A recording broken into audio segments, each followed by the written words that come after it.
Halo teman, kali ini saya akan share resiko galbay EasyCash terbaru 2024. Apakah ada DC lapangannya?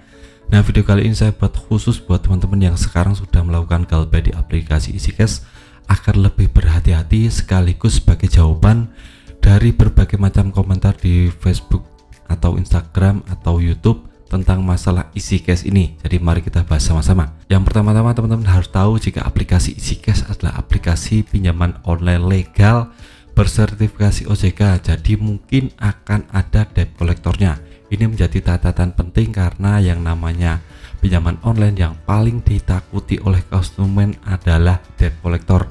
Nah, debt kolektor ini di EasyCash cuma sangat sedikit sekali ya teman, jadi tidak banyak seperti Akulaku dan Kredivo yang sudah menyebar rata di seluruh Indonesia.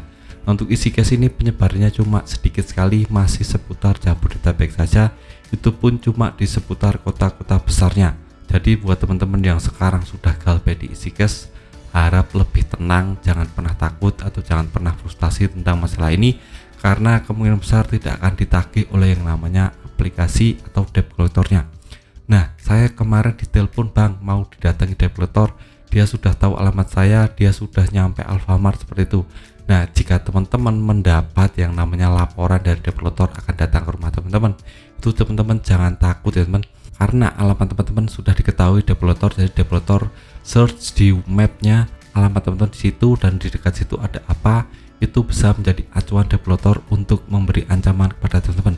Jadi saran saya, jika teman-teman dapat telepon atau WA mengancam debt kolektor akan datang, itu jangan buru-buru takut, jangan buru-buru panik ya teman, karena itu salah satu trik dari debt kolektor untuk menagih teman-teman agar teman-teman membayar tagihan. Jadi jangan pernah takut seperti itu. Terus ada pertanyaan lagi, bang, saya sudah galbay 1 tahun, kenapa kok belum ada debt kolektor yang datang dan cuma telepon atau WA? Nah, seperti itu karena ya kita tahu untuk debt kolektor itu sangat sedikit sekali, apalagi di EasyCash ini terkonfirmasi masih sangat sedikit sekali. Untuk luar Jawa itu 100% aman ya teman. Jadi teman-teman yang sudah galbay di aplikasi EasyCash dan sampai saat ini belum ditagih, mohon tulis di kolom komentar ya teman. Kalau cuma WA dan SMS itu banyak yang sudah melakukannya, jadi teman-teman tidak perlu takut, karena yang namanya galbay itu banyak sekali orang yang melakukannya dan teman-teman tidak sendirian. Terus untuk debt kolektor EasyCash ini biasanya akan menyatroni orang-orang yang sudah galbay dengan nominal besar ya teman, misalnya 5 juta, 10 juta, itu pasti akan didatangi. Untuk yang namanya nominal kecil sekitar 500.000, 300.000, itu kemungkinan besar tidak akan pernah didatangi oleh yang namanya debt kolektor, karena debt kolektor itu pihak ketiga yang disewa oleh pinjaman online untuk menagih. Jadi debt kolektor bukan dari pinjaman online. Nah, saya tegaskan di sini, debt kolektor bukan dari pinjaman online, jadi dia membayar orang di pihak ketiga untuk menagih teman-teman. Jadi jangan pernah takut atau merasa terintimidasi, dia bukan bagian dari pinjaman online, dia cuma orang yang disewa untuk menagih teman-teman. Itu yang harus teman-teman cermati dan pahami, agar ke depan kalau umpamanya debt kolektor datang, teman-teman bisa langsung ajak berdebat atau malah teman-teman ajak negosiasi untuk pelunasan. Nah, ini penting sekali jika teman-teman ingin melunasi untuk tagihan tanpa perlu membayar bunga denda.